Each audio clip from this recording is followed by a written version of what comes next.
एक दिन की बादशाहत। आरिफ, सलीम, चलो फौरन सो जाओ। अम्मी की एन उस वक्त पर आवाज आती थी जब वो दोस्तों के साथ बैठे कव्वाली गा रहे होते थे या फिर सुबह बड़े मजे में आइसक्रीम खाने के सपने देख रहे होते कि आपा झिंझोट कर जगा देती। जल्दी उठो, स्कूल का वक्त हो गया। दोनों की मुसीबत में जान थी।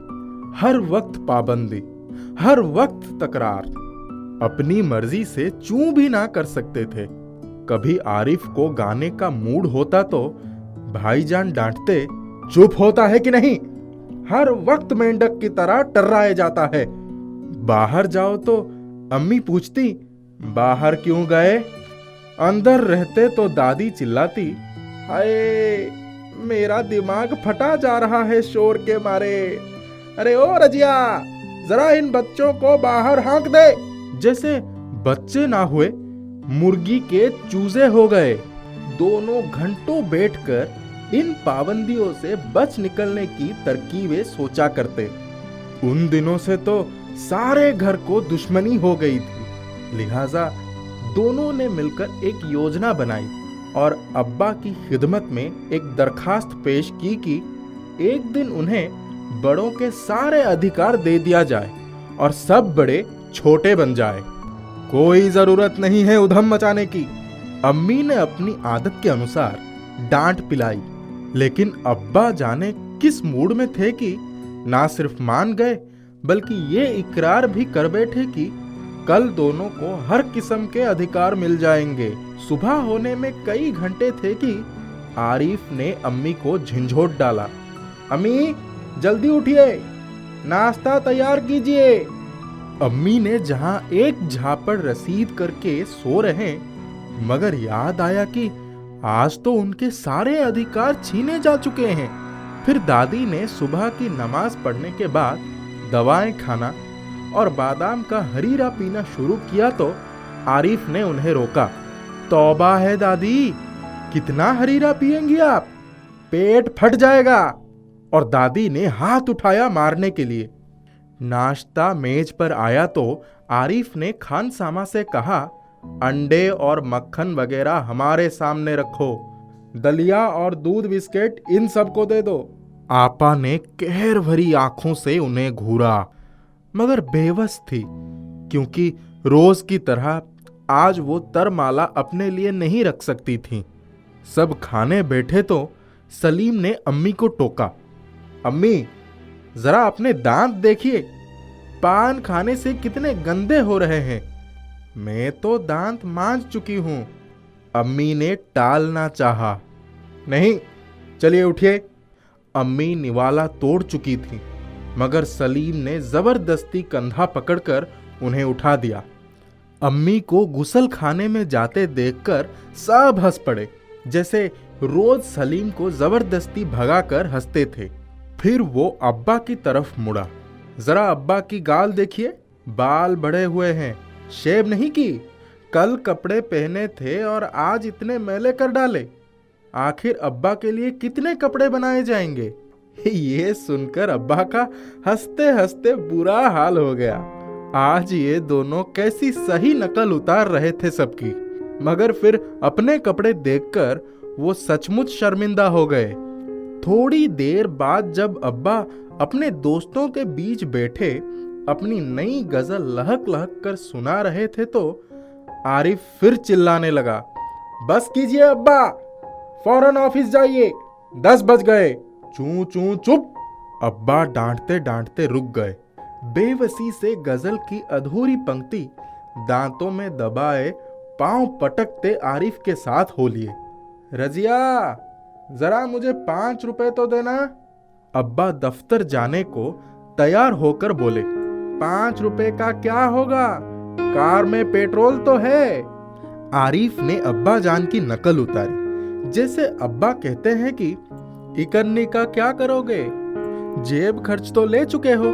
थोड़ी देर बाद खानसामा आया, बेगम साहब आज क्या पकेगा? आलू, बकरी, कबाब, मिर्चों का सालन। अम्मी ने अपनी आदतों के अनुसार कहना शुरू किया, नहीं, आज ये चीजें नहीं पकेंगी। सलीम ने किताब रखकर अम्मी की नकल उतारी। आज गुलाब जामुन, गाजर का हलवा और मीठे चावल पकाओ। लेकिन मिठाइयों से रोटी कैसे खाई जाएगी?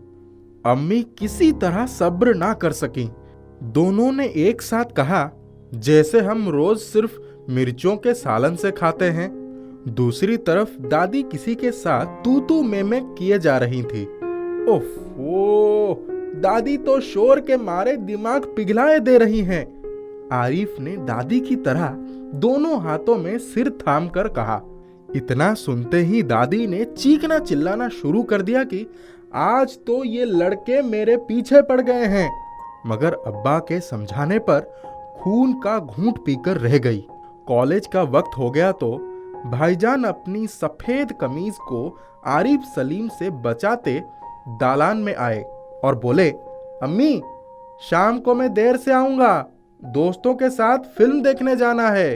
खबरदार। आरिफ ने आंखें निकालकर उन्हें धमकाया। कोई जरूरत नहीं फिल्म देखने की, इम्तिहान करीब है और हर वक्त शेर सपाटों में गुम रहते हैं आप। पहले तो भाईजान एक करारा हाथ मारने लपके, फिर कुछ सोचकर मुस्कुरा पड़े। लेकिन हुजूरे अली, दोस्तों के साथ फिल्म देखने की बात हम पक्की कर चुके हैं, इसलिए इजाजत देने की मेहरबानी कीजिए। उन्होंने हाथ जोड़ के कहा। बस, मैंने एक बार कह दिया, उसने लापरवाही से कहा और सोफे पर दराज होकर अखबार देखने लगा। उसी वक्त आपा भी अपने कमरे से निकली। एक निहायत भारी साड़ी से लचकती लचकती बड़े ढांड से कॉलेज जा रही थी। आप, सलीम ने बड़े गौर से आपा का मुआयना किया। इतनी भारी साड़ी क्यों पहनी? इस साड़ी को बदल कर जाइए, आज वो सफेद वायल की साड़ी पहनना। आपा चिढ़ गई और बोली, अच्छा अच्छा, हमारे कॉलेज में आज फंक्शन है, मैं क्या कह रहा हूँ सुना नहीं? अपनी इतनी अच्छी नकल देखकर आपा शर्मिंदा हो गई। बिल्कुल इसी तरह तो वो आरिफ और सलीम से उनकी मनपसंद कमीज उतरवाकर निहायत बेकार कपड़े पहनने को हुक्म लगाया करती थी। दूसरी सुबह हुई। सलीम की आंख खुली तो आपा नाश्ते की मेज सजाए उन दोनों के उठने का इंतजार कर रही थी। अम्मी खान सामा को हुक्म दे रही थी कि हर खाने के साथ एक मीठी चीज जरूर पकाया करो। अंदर आरिफ के गाने के साथ भाईजान मेज का तबला बजा रहे थे और अब्बा सलीम से कह रहे थे, स्कूल जाते वक्त एक चमन्नी जेब में डाल लिया करो, क्या हर्ज है। बहुत पुरानी बात है। राजा विक्रम सिंह अपनी पत्नी यशोधरा और अपने राजकुमार के साथ महल में बैठे उनके विवाह को लेकर विचार विमर्श कर रहे थे। राजकुमार कुंवर सिंह को विवाह करने में कोई दिलचस्पी ना थी, वह तो आजाद रहना चाहता था। राजा विक्रम सिंह के बहुत दबाव डालने पर राजकुमार का विवाह राजा आदित्य सिंह की खूबसूरत बेटी राजकुमारी बेला से कर दिया गया। राजकुमार कुंवर सिंह उसी रात बिना किसी से कुछ कहे अपने प्रिय घोड़े पर सवार हुए और महल छोड़कर निकल गए। राजकुमारी बेला 2 वर्ष तक राजकुमार की प्रतीक्षा करती रही, लेकिन राजकुमार नहीं आए। वे अपने पिता के घर चली गई। राजकुमारी बेला का भाई ही पूरा राजपाट संभालता था, क्योंकि राजा आदित्य सिंह काफी समय से बीमार चल रहे थे। भाभी की आंखों में बेला हमेशा खटकती थी, क्योंकि वे बहुत खूबसूरत थी। एक दिन राजकुमारी बेला ने अपनी भाभी से कहा, भाभी, मुझे आज नई साड़ी पहननी है, क्योंकि आज मेरा जन्मदिन है। मैं गंगा में स्नान करने जाऊंगी और गंगा माँ से प्रार्थना करूंगी कि मेरे पति को वापस भेज दें। रानी मुंह बनाती हुई उठी और एक लाल साड़ी निकालकर दे दी। बेला को पति की अवहेलना ने बहुत छोटी उम्र में ही सब तकलीफें सहना सिखा दिया था। कुछ बोले बिना ही वह सभी सखियों के साथ गंगा स्नान को चली गई। रानी ने तुरंत एक कौवे को बुलाया और उससे कहा, अगर तुम मेरी ननद राजकुमारी बेला की साड़ी का एक टुकड़ा फाड़ कर ले आओगे और साड़ी गंदी कर दोगे तो मैं तुम्हारी चोंच सोने की मढ़वा दूंगी। वह बहुत चालाक है, उसने अपनी लाल साड़ी सब सखियों की साड़ियों के नीचे रखी होगी। कौवा उड़ा, उसने गंगा किनारे जाकर इधर उधर देखा। एक जगह उसे सभी साड़ियों के नीचे पड़ी लाल साड़ी दिख गई। उसे निकालकर चोंच में दबाया और मिट्टी में लिथाड़कर उसको खूब गंदा कर दिया।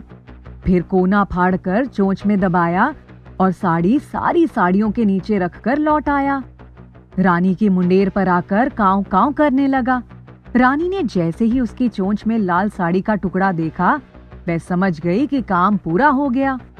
उसने कौवे को भर पेट भोजन करवाया, तुरंत सुनार को बुलवाया और कौवे की चोंच सोने से मढ़वा दी।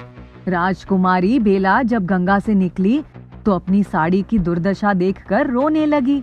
जैसे तैसे साड़ी पहनी, घर आकर तुरंत कपड़े बदले और लाल साड़ी अपनी दासी को धोने को दे दिया। साड़ी सूख गई तो राजकुमारी बेला ने साड़ी को अच्छी तरह से तय लगाकर रानी के संदूक में रख दिया। रानी जब सोकर उठी तब उन्होंने बेला से कहा, अरे तुमने बड़ी जल्दी साड़ी बदल दी, कुछ गड़बड़ तो नहीं की? बेला ने कहा, नहीं भाभी, कुछ गड़बड़ नहीं की। रानी जल्दी से गई और साड़ी उलट पुलट कर देखा। साड़ी एक कोने से फटी हुई थी और उसमें दाग भी लगे थे। इसके बाद वो अपने कमरे में जाकर सिर दर्द का बहाना करके सो गई। राजा आए तब उन्होंने पूछा, क्या हुआ, क्यों सो रही हो, तबीयत ठीक है ना? तब रानी ने पूरी बात राजा को बताई और कहा, मेरा सिर दर्द तो तभी ठीक होगा जब तुम्हारी बहन के रक्त में चुनरी रंगवा कर तुम मुझे दोगे, वरना मैं सिर दर्द से ही मर जाऊंगी। राजा बहुत परेशान हुए। उन्होंने कहा, मेरी इकलौती बहन है, मैं दूसरी साड़ी ला दूंगा। लेकिन रानी नहीं मानी। उसने कहा, मैं जब तक उसके रक्त में भीगी हुई चुनरी नहीं पहनूंगी मैं नहीं उठूंगी। राजा मजबूर हो गए। रानी की जिद के आगे उनकी एक ना चली। अपनी बहन को किसी बहाने से महल के बाहर ले गए और उससे कहा, तुम यहाँ से भाग जाओ। एक बकरा कटवाकर उसके रक्त में वही लाल साड़ी रंगवाकर जब रानी को दिया तब वह हंसते मुस्कुराते उठ गई। उसके जी का जंजाल खत्म हो चुका था। जिससे उसको सबसे ज्यादा जलन थी वह जा चुकी थी। राजकुमारी बेला महल के पास ही बने मंदिर में सारे दिन रहती और रात के समय उठकर पेड़ पौधे सींचती, मंदिर में पूजा करती। उसको विश्वास था कि एक दिन उसका पति उसे लेने जरूर आएगा। बहुत दिनों के बाद राजकुमार कुंवर सिंह अपने महल में वापस आया। जब उन्होंने राजकुमारी बेला को नहीं देखा तो अपने माता पिता से मायके से बुलवाने के लिए कहा। राजमहल का नाई राजकुमारी बेला के मायके संदेश लेकर गया। तभी उसको महल के पास एक बहुत सुंदर मंदिर दिखाई पड़ा। उसके चारों तरफ बेला के फूलों के बहुत सुंदर पौधे लगे हुए थे, जिन पर ढेरों बेला के फूल खिले थे। नाई ने जैसे ही फूलों की तरफ हाथ बढ़ाया वैसे ही आवाज आई, ससुराल के नाई, डाल मत छूना, पत्ते मत छूना, इस देश का यही रिवाज, भैया मारे भाभी पापन करे श्रृंगार। नाई को आवाज सुनकर बहुत आश्चर्य हुआ। वह तुरंत वहां से लौट गया। उसने जाकर राजकुमार कुंवर सिंह को सब कुछ बताया। कुंवर सिंह ने तुरंत कहार को भेजा। कहार वहां गया और अभी मंदिर के पास ही पहुंचा था कि उसने बेला के फूलों की खुशबू से आकृष्ट होकर फूलों की तरफ हाथ बढ़ाया। तभी उसको वही आवाज फिर सुनाई पड़ी, ससुराल के कहार, डाल मत छूना, पत्ते मत छूना, इस देश का यही रिवाज, भैया मारे भाभी पापिन करे श्रृंगार। कहार भी वापस चला गया। उसने जाकर राजा और राजकुमार को सारी सच्चाई बताई। राजकुमार कुंवर सिंह ने जरा भी देर नहीं लगाई, तुरंत अपने घोड़े पर सवार हुए और आकर मंदिर के पास ही रुक गए। उन्होंने भी फूलों को तोड़ने के लिए जैसे ही हाथ बढ़ाया वही आवाज आई, पति परमेश्वर, डाल मत छूना, पत्ते मत छूना, इस देश का यही रिवाज, भैया मारे भाभी पापन करे श्रृंगार। राजकुमार कुंवर सिंह हैरान थे। उन्होंने पूरा दिन वहीं बिता दिया। रात के समय जब 12 बजे तब उन्होंने देखा कि बेला के फूलों के झुरमुट से एक राजकुमारी निकली। उसके माथे पर घूंघट पड़ा था। राजकुमार ने जाकर उसका हाथ पकड़ लिया और बोले, तुम कौन हो? वह बोली, छोड़ दो निर्दयी, तुम मेरे कौन हो? राजा समझ गए कि जरूर दाल में कुछ काला है। उन्होंने कहा, तुम अपना चेहरा तो दिखाओ। तब वह बोली, जब तुम 3 सालों तक मुझे छोड़कर इधर उधर भटक रहे थे, तब तुमने एक बार भी नहीं सोचा कि मेरा क्या हाल होगा। राजकुमार कुंवर सिंह तुरंत बोले, मुझे माफ कर दो और मेरे साथ चलो। उसने कहा, मैंने जितनी यातना सही है, जब तक उसका समाधान नहीं हो जाता मैं नहीं जा सकती। उन्होंने कहा, तुम बताओ क्या करना है। तब राजकुमारी बेला ने कहा, रानी को मारकर एक गड्ढे में फेंकवा दीजिए और उसके ऊपर मिट्टी डलवा दीजिए। मैं उसी के ऊपर से होकर तुम्हारे राजमहल तक जाऊंगी। राजकुमार कुंवर सिंह ने पहले तो राजमहल में जाकर अपनी पत्नी बेला की विदाई की बात की, लेकिन उसके भाई और भाभी ने कहा वह तो बीमार थी और उसकी मृत्यु हो गई। राजकुमार ने आओ देखा ना ताओ, उसने तुरंत अपने तीर से निशाना लगाया और रानी को एक बार में खत्म कर दिया। रानी का मृत शरीर एक गड्ढे में डालकर मिट्टी डलवा दी। उसके ऊपर से अपनी पत्नी राजकुमारी बेला को लेकर राजमहल में आए और बोले, जो व्यक्ति इतना लाचार हो कि अपनी पत्नी के कहने पर अपनी बहन की बलि दे सकता है, उसको राजपाट संभालने का कोई अधिकार नहीं है। ये कहते हुए उन्होंने राजा पर भी निशाना साधा। राजा ने अपनी बहन बेला और राजकुमार से माफी मांगी।